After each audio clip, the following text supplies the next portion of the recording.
అందరు సమాజంలో ఉన్న దేశ సంపద. ఇలా ఒక్కరికి అడవులు ఉన్నాయి, వీళ్ళ అడవిలో ఉన్నారన్న అడవి సిద్ధాంతం పక్కా పోయింది. పెత్తందారులు రైతాంగ సాయుధ పోరాటాలు అలా పోరాటాలు చేసినప్పుడు మీరు అన్నట్టు నక్సలైట్ సిద్ధాంతం బాగా నడిచింది.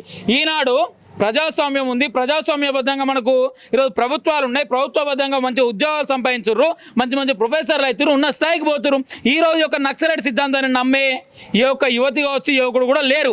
మరి ఈరోజు ఇక్కడ ఉన్న ప్రొఫెసర్లు కావచ్చు, ఇతదాకా వరవరరావు కావచ్చు, విశ్వేశ్వరరావు కావచ్చు, కాశీం కావచ్చు, ఇలాంటి వారు ప్రొఫెసర్లుగా ఉంటూ చరమాన్ అవుతూ పెద్ద యూనివర్సిటీలో వీళ్ళు పాఠాలు బోధిస్తూ నక్సలైట్ సిద్ధాంతాన్ని భావించి అర్బన్ నక్సలైట్గా ఉంటూ మీరు అడవులకు పోతేనే తుపాకీ గొట్టం ద్వారానే రాజ్యాధికారం అంటారు కదా, ఇలా కొడుకు బిడ్డ ఈరోజు అని అడుగుపోయినప్పుడు చూసినామన్నా.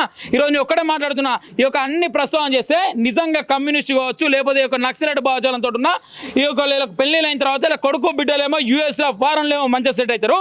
అమాయక విద్యార్థులు కావచ్చు,